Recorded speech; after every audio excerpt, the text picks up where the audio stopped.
명지쌤의 생활명예 시간입니다.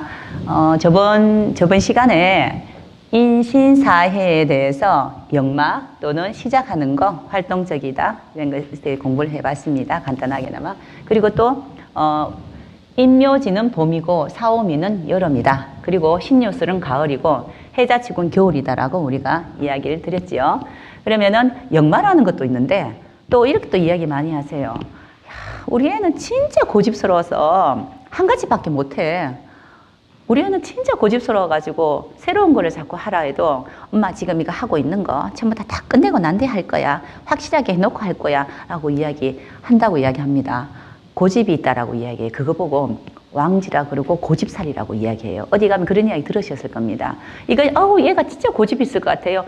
지금 이 남편 자리가 고집이 너무 많겠는데요. 라고 이야기를 많이 한다고요.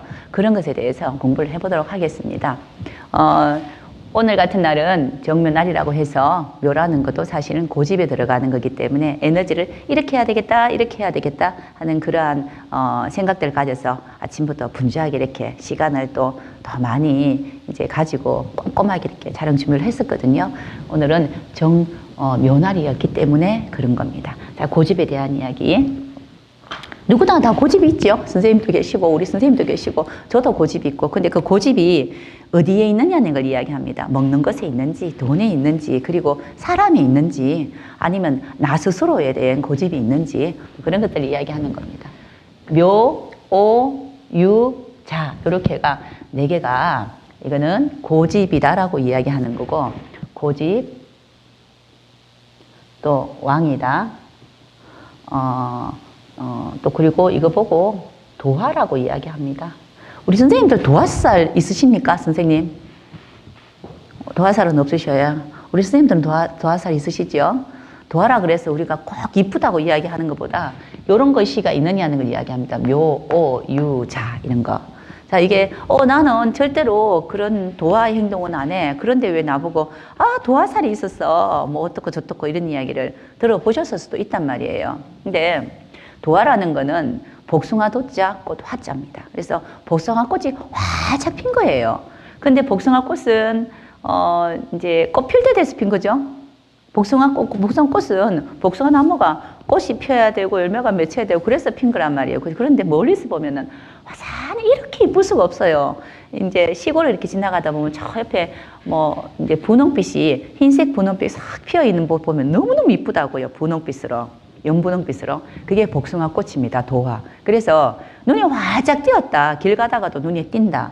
이런 걸 도화라고 이야기하고 그거를 우리가 이제 예전 사람들은 또 지금 사람들도 연예인 기질이 있어. 그리고 뭘 하면은 눈에 띄게 잘할 수 있어. 또 끼가 있어라고 이야기해요. 일반적으로 그렇게 이야기합니다. 그런데 저는 사실 이런 글씨가 2개나 있습니다. 오도 있고 자도 있고. 그런데 이제 별로 저는 끼 없다고 생각하거든요. 근데 어디 가면은 이 앞에서 이렇게 말을 한다든가 뭘 하면은 눈에 띄다 이렇게 이야기하는 겁니다. 그게 바로 우리가 말하는 도화입니다. 요즘에는 이 자오묘유라는 글씨를 굉장히 장점화시키고 있어요. 요새 젊은 어머니들이 아기를 많이 놓지 않죠. 1명이나 2명 놓죠. 그런데 내 아이는 다 잘나야 되고 다 이뻐야 돼요. 그래서 최고의 옷을 입고 이쁘게 치장하고 데리고 다니는데 사람들만 아이고 이뻐, 아이고 지혜롭게 생겼네, 똑똑하네 이런 이야기 듣고 싶어 한다고요. 그러면 얘가 분명히 그 어머니의 이야기에 따른다면은 도화라는 글씨를 갖고 있어야 된다고 이렇게. 근데 없다면은 억지로라도 만들어주는데 이런 도화는 아까 이야기 드렸죠. 복숭아 나무는 복숭아 나무는 꽃을 피려고 한 게 아니고 저절로 꽃이 핀 겁니다. 그렇듯이 이러한 것이들이 있으면은 본인 자체가 어떤 일을 하더라도 이렇게 활짝 핀 일을 많이 합니다. 눈에 띄게 잘한다. 또는 그러니까 전문성이 있다. 한 가지를 집요하게 하다. 이렇게 이야기하는 겁니다. 그래서 이게 전문적이다라고 이야기를 합니다. 목이라는 것은 시작을 했고 활동적이고 에너지가 있다는 것은 나 저거 한번 해봐야지, 나 축구 저거 해봐야지라고 생각하는 거는 이렇게 걸려있는 인사신해는 저거 해볼 거야 라는 생각을 하는 거고요. 그리고 이걸 해봤어. 내가 지금 축구를 했는데 축구의 1인자가 돼야지 라고 생각하는 거는 저기에 있는 자오묘라는 이야기를 합니다. 그죠? 모든 게 다 같이 구색이 갖추어져야 되겠지요. 자오묘 같은 경우는 그래서 이제 전문가다. 근데 전문가가 되려면은 항상성을 가져야 되는 거죠. 전문가가 되려면은, 그죠? 항상 똑같이 열심히 뭔가를 해서 시간을 많이 투자하더라도 뭐 한계를 가져야 되는 게 전문가입니다. 짧은 시간에 쉽지 않잖아요, 전문가는. 그래서 우리 옛날 어른들이, 똑같은 일 10년 하면은 그 10년 동안, 10년 한 사람은 전문가다라고 이야기합니다. 우리들 주부, 우리 앞에서 우리 주부가 이제 전업인 선생님 계신데, 주부 10년 하면은 나도 모르게 웬만한 음식은 다 하게 돼 있단 말이에요, 그죠? 예전에 TV에 보면은 무슨 TV인지는 기억이 안 나는데 이렇게 새알 만들고 팥죽 만드는 뭐 있잖아, 그죠? 그걸 취재를 나가면은 똑같이 새알을 만드는데 그람을 따니까 다 그람 수가 똑같아요. 그 할머니는, 그 어른은 20년, 30년 하셨다 합니다. 똑같은 걸 하면 그렇게 될 수도 있겠다는 것도 있죠. 사람의 기운도 있고. 그건 전문가다는 뜻입니다. 제가 선생님 앞에 이렇게 서서 이렇게 명리에 대해서 강의를 하는 거는 저도 전문가라서 그렇습니다. 제가 이거 오화랑 자수랑 두 개를 다 갖고 있다 했잖아, 그죠? 그래서 이런 것이가 있다는 건 전문가다. 또 그리고 한쪽 방향에서는 최소한 10년 이상씩 뭘 한다라는 걸 이야기하는 겁니다. 대신에 또 약간의 단점이 있다면은 참 고집스럽다는 건 있어요. 왜? 세상은 지금 운동화를 만드는 시기는 지났어. 사람들은 운동화는 신을 거야. 이제 구두만 신을 거야. 그러고 이야기했는데 나는 전문가야, 운동화에. 그래서 운동화를 진짜 열심히 멋지고 또 편한 운동화를 만들고 있습니다. 근데 세상 사람들은 나의 운동화를 즐거워하지 않아요. 맞죠? 그러면은 나는 구두를 만들어야 되는데 아니야. 나는 계속 운동화 만들 거야. 편한 운동화를 고집할 거야. 이건 고집입니다. 그렇지만 그분은 여기에서 그러한 환경에서 있기 때문에 일을 하는 건데 또 세상이라는 것은 고정되어 있지 않죠. 세상은 절대로 고정되어 있지 않습니다.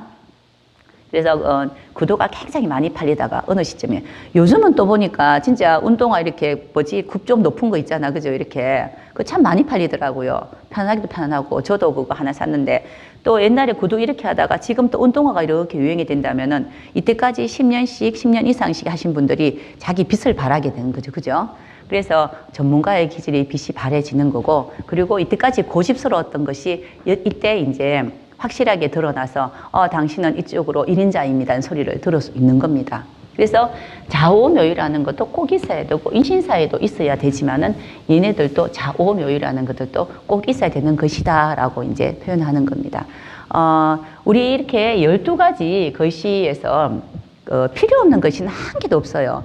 그 모든 글씨 하나하나가 자기의 쓰임새가 다 있는데 중요한 거는 우리가 그 쓰임새에 따라 이 글씨를 우리가 내 스스로가 자기가 활용하느냐는 걸 이야기하는 거죠.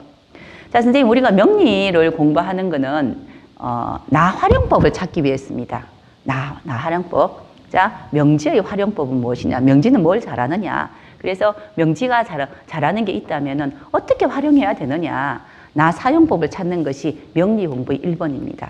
그래서 이런 것들이 다 있다고 이렇게 하더라도 내가 이걸 다 사용하지 못하고 있을 수도 있습니다. 그걸 찾으셔서 내가 뭘 잘하는지 난 전문가적인 기질이 있네 라고 생각을 하시면 되는 겁니다. 단점으로는 아까 똑같이 지금 다들 구두 신어야 돼. 우리가 어떤 행사를 가는데 꼭 구두를 신어줘야 돼 라고 하는데 아니야, 나는 구두 싫어. 난 운동화 신을 거야.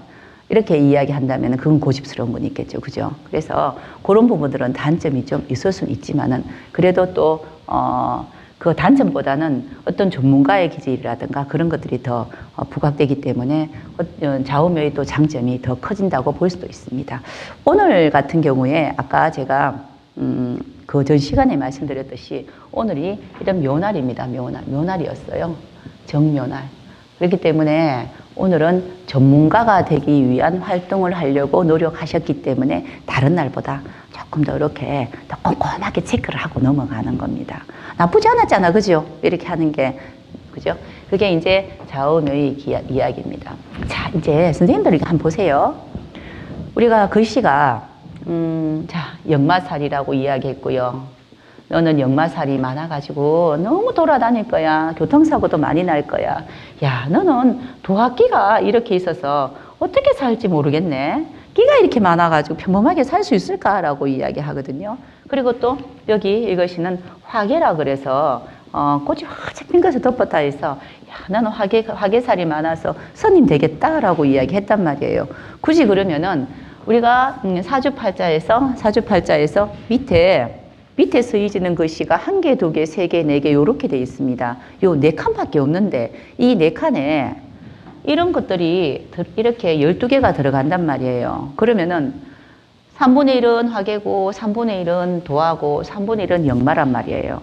그래서 결국 그렇다면 이 모든 것들이 누구나가 다 이렇게 사주 속에 들어갈 수 있는 것이라는 뜻입니다. 사람이 활동을 해야 되는 거고 또 거기에 대해서 에너지 발현을 해야 돼서 전문성을 띄어야 되는 거고 또 전문성을 띄었으면 어느 정도 마무리를 또 해야 되는 게 맞지 않나요? 그죠? 그래야 새로운 걸 다시 또 만들어낼 수가 있는 거죠.